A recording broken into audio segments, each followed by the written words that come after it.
Good morning to all. आज हम पढ़ेंगे हिंदी व्याकरण कक्षा 5 पाठ 10 काल। इस पाठ में काल के बारे में बताया गया है कि काल किसे कहते हैं, काल के कितने भेद होते हैं। तो आइए पढ़ते हैं। कब होगा काम यह कौन बताए, यह बात जो समझाए काल वही कहलाए। तो यहाँ पर एक चित्र दिया गया है। इस एक चित्र के माध्यम से ही उसके 3 भागों को बांटा गया है। एक में एक बच्चा है, फिर वही बच्चा थोड़ा बड़ा हो गया है, फिर वही बच्चा और बड़ा हो गया है। तो एक जो बच्चा था वह पहले छोटा था, फिर थोड़ा बड़ा हुआ, फिर वह बड़ा होकर चलने लगा। तो एक बच्चे की 3 क्रियाकलाप बताए गए हैं कि वह पहले घुटनों के बल चलता था, फिर वह खड़े होकर चलने लगा, फिर वह बड़ा होकर तेज तेज चलने लगा। तो यहाँ पर लाल शब्दों में लिखा गया है कि बच्चा घुटनों के बल पर चलता था, बच्चा खड़ा होकर चल रहा है, बच्चा बड़ा होकर तेज तेज चलेगा। पहले बच्चा चलता था, अब बच्चा चल रहा है और आगे वह बच्चा चलेगा। तो क्रिया का रूप 3 प्रकार से बताया गया है कि पहले चलता था, अभी चल रहा है और आगे चलेगा। तो इन वाक्यों में क्रिया के अलग अलग काल अर्थात समय में होने का पता चल रहा है। पहले वाक्य में चलता था बताया है, क्रिया बीते हुए समय में संपन्न हो चुकी है। दूसरे वाक्य में चल रहा है से क्रिया के वर्तमान समय में होने का पता चल रहा है, जबकि तीसरे वाक्य में चलेगा हमें बता रहा है कि क्रिया आने वाले समय में होगी। तो अब हम कहते हैं कि क्रिया किसे कहते हैं, काल किसे कहते हैं, कि काल किसे कहते हैं। अभी हमने क्रिया पढ़ ली है कि क्रिया कहते किसे कहते, क्रिया किसे कहते हैं, किसी काम का करना क्रिया कहलाता है। लेकिन क्रिया के जिस रूप से उसके किए जाने या होने के समय का पता चले, समय का पता चले कि वह समय कब हो रहा है, तो उसे काल कहते हैं। क्रिया के जिस रूप से उसके किए जाने या होने के समय का पता चले उसे काल कहते हैं। काल या समय बदलने से क्रिया का रूप भी बदल जाता है। जैसा काल समय होगा वैसे ही क्रिया लग जाएगी, क्रिया बदल जाती है। काल के भेद, काल द्वारा हम यह पहचानते हैं कि क्रिया हो चुकी है या हो रही है या होगी। तो इस आधार पर काल को 3 भागों में बांटा गया है या काल के 3 भेद बताए गए, भूतकाल, वर्तमान काल और भविष्यत काल। आइए सर्वप्रथम हम पढ़ते हैं भूतकाल। भूतकाल अर्थात बीता हुआ समय। यहाँ 2 उदाहरण दिए गए हमें। भारतीय क्रिकेट टीम ने विश्व कप जीता था, स्टेशन से गाड़ी जा चुकी थी। तो इन वाक्यों में जीता था और चुकी थी क्रिया शब्द ये बता रहे कि काम बीते समय में हो चुके हैं, यानी कि वह काम हो चुके हैं। तो हम कह सकते हैं कि क्रिया के जिस रूप से कार्य के बीते हुए समय में होने का पता चलता है उसे भूतकाल कहते हैं, यानी कि कार्य हो चुका होता है, वह कार्य बीत चुका होता है। तो कार्य के समय कार्य का समाप्त होने का पता चलता है कि वह कार्य भूतकाल में हो चुका है, तो उसे हम क्या कहते हैं, भूतकाल। उदाहरण, वहीद आया था, वहीद आ चुका था और वहीद आ रहा था। तो हम वर्षा का अंदाजा लगाए कि वर्षा बारिश आई थी, बारिश आ चुकी थी, आई चुकी थी, या बारिश आ रही थी। तो बारिश हो चुकी थी मतलब बारिश होने का काम खत्म हो चुका था, यानी कार्य समाप्त हो चुका है। तो जहाँ कार्य समाप्त हो चुका होता है तो वहां पर भूतकाल होता है। आगे चलते हैं वर्तमान काल।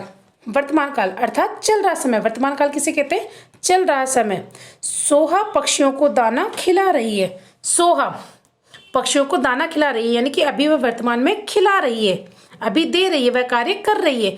माँ SMS कर रही है, यानी कि वर्तमान में वह कार्य कर रही है, यानी कि चल रहा है, कार्य प्रगति पर है। तो इन वाक्यों में खिला रही है और कर रही है क्रिया शब्द काम के वर्तमान समय में होने का बोध करा रहे हैं, यानी कि वह काम हो रहा है, वर्तमान समय में वह काम चल रहा है। तो क्रिया के जिस रूप से, क्रिया के रूप से पता चल रहा है कि खिला रही है, कर रही है, तो क्रिया से ही हमें पता चल रहा है कि वह काम हो रहा है। तो क्रिया के जिस रूप से कार्य के वर्तमान समय में होने का पता चलता है उसे वर्तमान काल कहते हैं, यानी कि क्रिया के द्वारा ही हमें पता चलेगा कि कार्य हो चुका था या कार्य हो चुका है। तो क्रिया के जिस रूप से कार्य के वर्तमान में समय में होने का पता चलता है उसे वर्तमान काल कहते हैं। जैसे यहाँ उदाहरण दिए हुए हैं, अरुण खाना खा रहा है, यानी कि अरुण वर्तमान में खाना खा रहा है, क्रिया चल रही है, तो यहाँ पर क्या हुआ, वर्तमान काल है।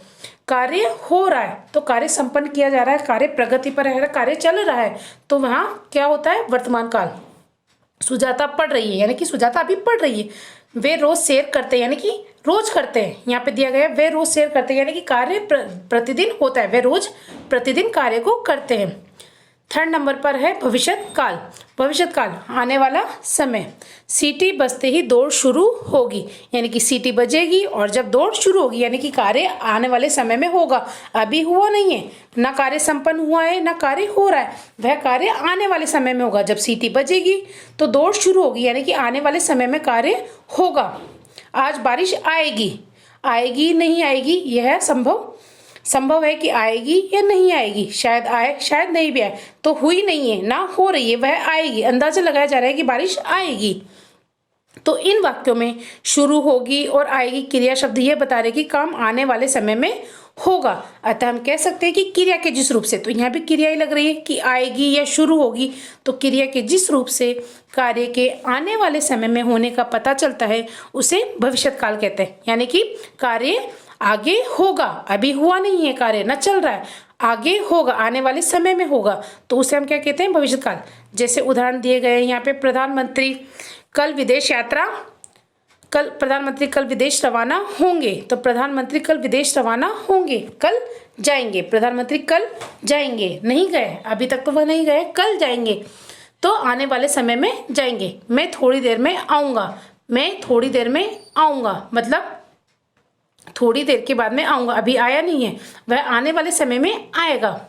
सुरभि गाना सुनाएगी, सुरभि गाना सुनाएगी, तो अभी सुनाया नहीं है, आने वाले समय में सुनाएगी, अब गाएगी। क्या तुम मंच पर जाओगी, तो यहाँ पूछा जा रहा है क्या तुम मंच पर जाओगी, वह कार्य अभी तक संपन्न नहीं हुआ, आने वाले समय में वह कार्य होगा। तो यहाँ पर पूछा जा रहा है क्या तुम मंच पर जाओगी, यानी कि आने वाले समय में वह कार्य होगा। तो यहाँ पर कौन सा काल होगा, भविष्यत काल। तो इस पाठ में हमने क्या पढ़ा कि काल किसे कहते हैं, क्रिया के जिस रूप से उसके किए जाने या होने के समय का पता चलता है, यानी कि समय का पता चल रहा है, उसे काल कहते हैं। और काल या समय बदलने से क्रिया का रूप भी बदल जाता है।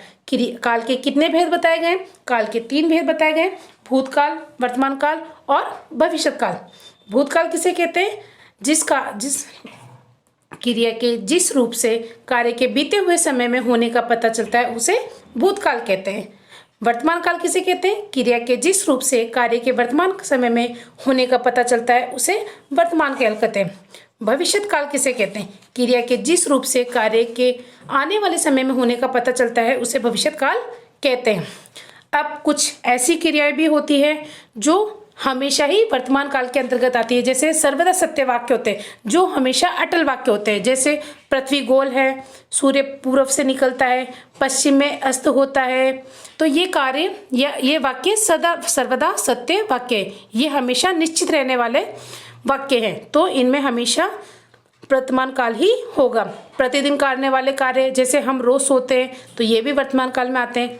और कुछ क्रियाएं ऐसी होती है जो अनुमान लगाई जा रही है, अनुमान लगाने वाली क्रियाएं, जैसे शायद कल मौसम सुहावना हो, हम अनुमान लगा रहे हैं, तो इसमें कौन सी क्रिया है, भविष्यत काल की क्रिया। हम अंदाजा लगा रहे हैं, हम अनुमान लगा रहे हैं कि शायद हो, तो होगी, भविष्य में होगी, तो इसमें कौन सा काल होगा, भविष्य काल। इतिहास से संबंधित घटनाएं, भारत 3 वर्षों तक गुलाम था भूतकाल में, तो वाक्य से ही पता चल रहा है कि 3 वर्षों तक गुलाम था, तो वह कार्य हो चुका था, तो वह किसके अंतर्गत आएगा, भूतकाल के अंतर्गत।